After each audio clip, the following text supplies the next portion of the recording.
How are you? It's David O'Hare. Throw that old cushion away. Let me give it to me. There you go. I hate the look of that cushion. That's it gone. It's puce. It's terrible. It looks like an Italian road race. A man in charge of his own set. Oh, no, don't you know? I just do what I'm told. David O'Hare's from Trócaire, top media man within Trócaire, that wonderful, wonderful organisation of the Catholics that reaches out to everyone in the world. Whether they say God bless you or Inshallah, it really doesn't matter. Whether they say God willing or simply say Namaste, it doesn't matter. Two ticks, Trócaire is there for all of them. Absolutely. You raise the money through the great mechanism that is organised Catholicism in this land. The Lenten campaign is your main source each year from the people. How did it go? It went extremely well. We're delighted, Rowan, and every year. And you're saying, you know, that obviously Trócaire is the overseas development agency of the Catholic Church, but it's much broader than that now.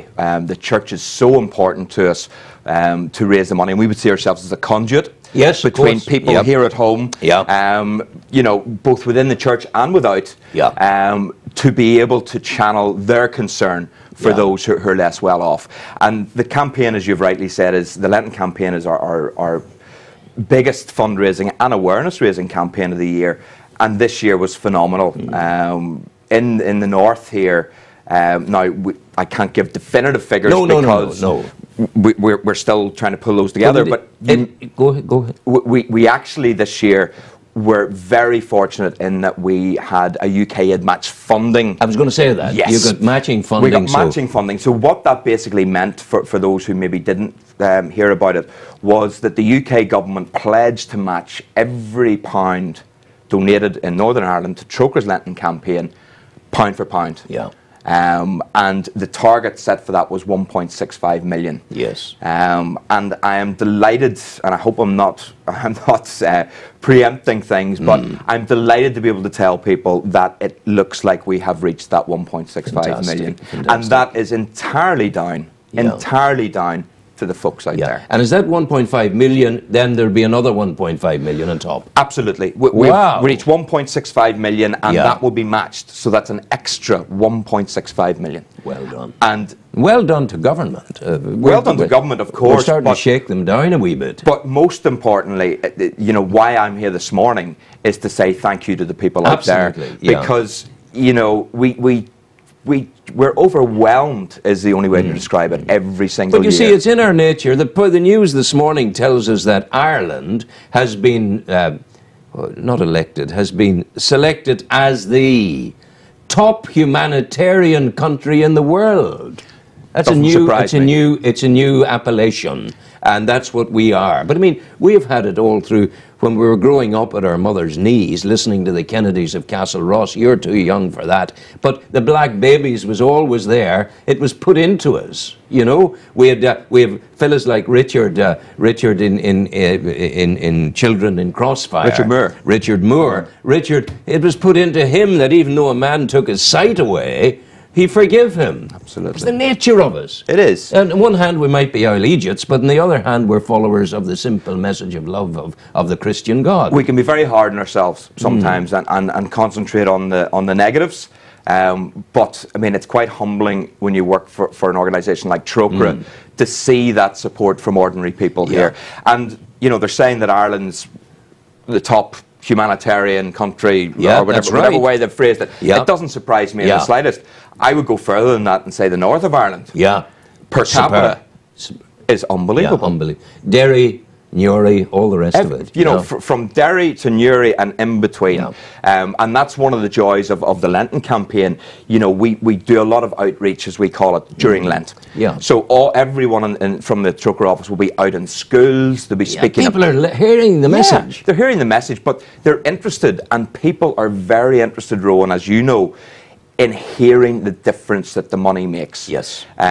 You know, we have a huge loyalty among supporters here, but people need to hear that it's made a difference. And we're able to do that. What is the difference? You visit, you see the projects. What are you able to put money into? I'm very, very lucky in that I've travelled all over the world with Trócaire to some very impoverished places.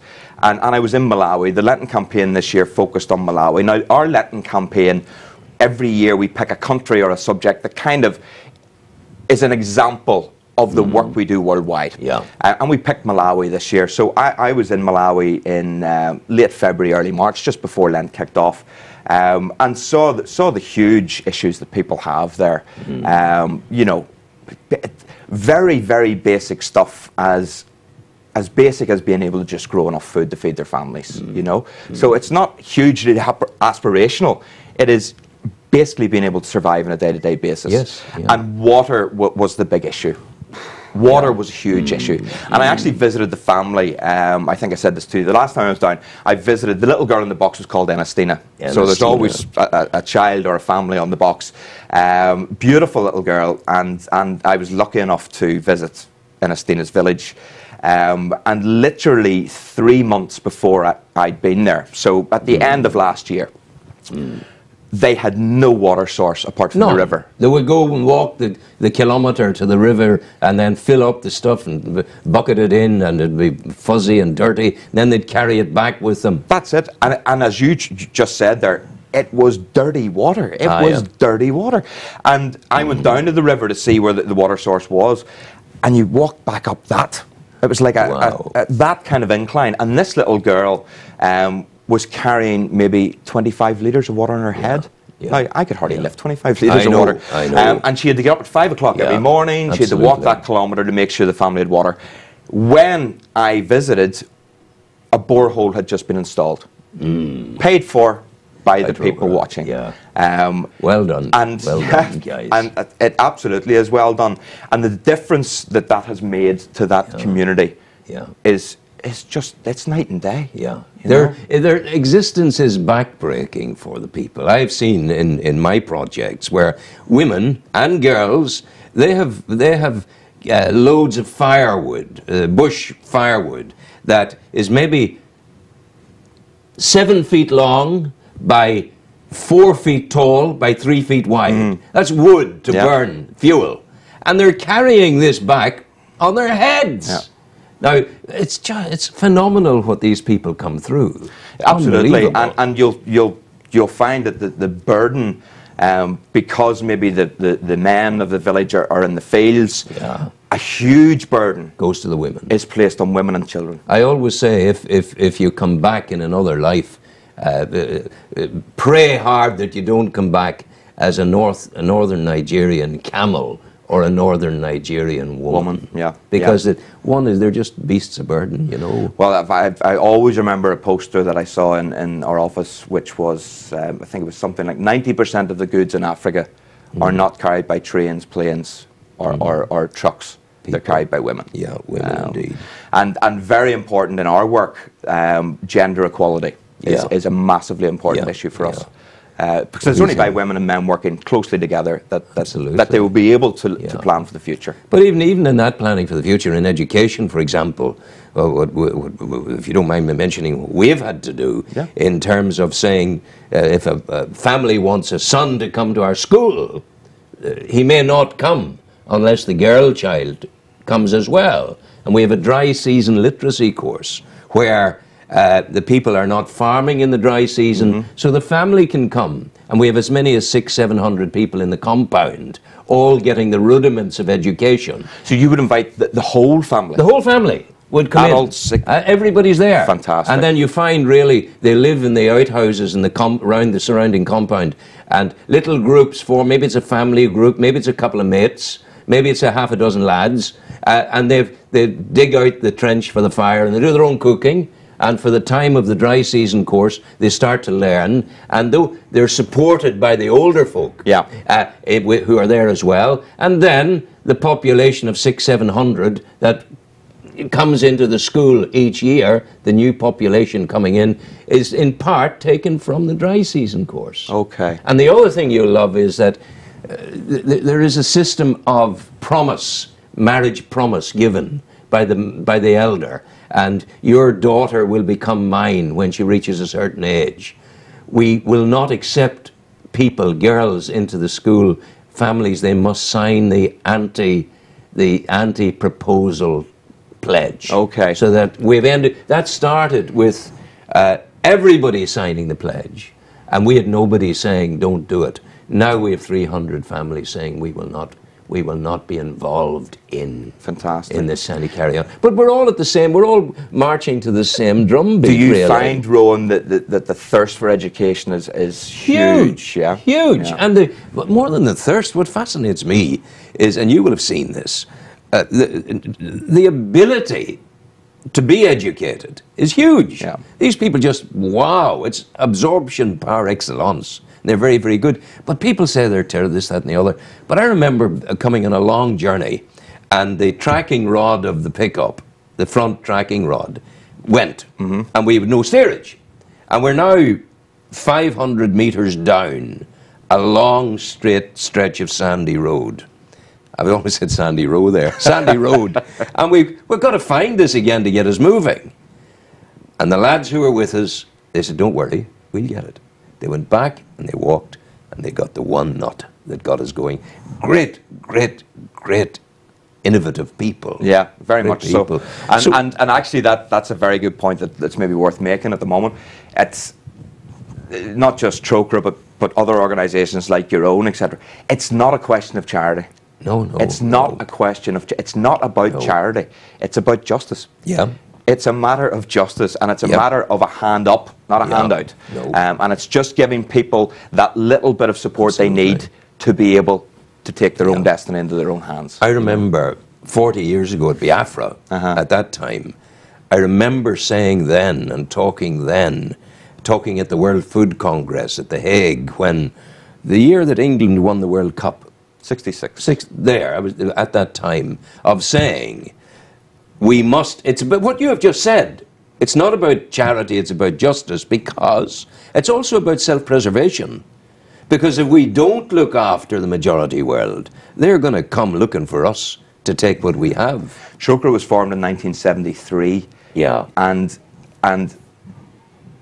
from the inception of Trócaire, we have always said, it's a question of justice, and that was a different message back then. There was never justice when we all fed the black babies, and it was good that we did it. Absolutely, you know. But it's much more involved than that, and I think I'm very proud of Trócaire and the work that Trócaire has done over those years to change the outlook. Huge. You know, when I see the little groups of, you know, you have the old folk going to mass on a Sunday. You have them gathering at crossroads. You have them answering the call of the bell. I just think these are. Now, I'm not religious at all. Not involved. Don't want to know. A golf club wouldn't have me. Never mind the Catholic Church. But when I see good, pious, believing Christians, Catholics, Protestants, going and responding to the call to love. I just think, wow, this is as good as it gets. It's just, you're going off. You're away now. He's racing away from me in 3 minutes from now. You're for the airport. You're down to Maynooth, and then tomorrow you're going to Switzerland. Switzerland, but not work related. Not work related. No, not work related. I've got. But you I've got a few days off. You deserve a break. It's good. I'm going to a scooter rally. Are you a scooter man? I'm in the Lambrettas. That's fantastic. Yeah, Italian Lambrettas. So that's fantastic. I did my motorcycle test at the age of 55, and I got a VF 500 Honda. Wow! And then I decided I'd get myself a Guzzi Nevada, Moto Guzzi Nevada, and that's it. And you got it? I did, surely. Brilliant. You're all nuts. Brilliant. Anybody involved in world development is nuts, I think. But it's very satisfying. It is. It is, and it's great. It's actually it's that camaraderie, and that's one thing. Just talking about being overseas, you know, and you talking about seeing people at the crossroads and gathering on the Sunday, the sense of community overseas that it's mind blowing, you know. And we could learn a few lessons, I think. Big time, big time. And the crossroads thing, I've seen the crossroads thing. The big tree at the end of the village. Yeah. There's the big tree. Now beyond the tree, there's nothing. There's the flat, plain land of the bush, you know, in the dry season. There's no growth. Yeah. But on a Sunday afternoon, you get 50 people, women knitting, would you believe? Yep. Sitting there under the tree, talking, playing music, singing. Then another boy arrives on a bicycle, and he sits down, he's in crack as well, and it's all going on. A couple of boys wrestling for a bit of fun. You know, it's all. As I say, we could learn a few lessons. Now, are there still some of the Lenten boxes out there that you need back in? No, They're all in. Yeah, we're delighted with the way that the things come in. If anyone still does have a Lenten box, of course, do please send it back. Get it into Troker. Because we can put it to very good use. But yeah, we're well down the road, and the amount of support we've got, not just from you know, the people in the street, our donors, but parishes have really come up for us this year, because there's a time limit for donations to come in to be able to be matched. And the parishes and the diocese in the north have really pulled out all the stops and got the money in time, which is fantastic. And schools as well. I mean, there's St Malachy's Castle Welland, £10,000. Yeah. £10,000. St Mary's Girls High School in Newry, £5,000 into my project. Unbelievable. And they're doing other things as well. It's fantastic. And they've twinned with the school there. I'm going to let you go, and I'm going to leave you with the words, and I think it's what it's all about. It's the Taizé chant. Ubi caritas et amor, Deus ibi est. Where charity and love are, there is God. We'll buy that, shall we? Lovely to see you. Good to see you, mate. Thanks Come back so again. much, Ron. Thank you very much. Music, Andrew, please.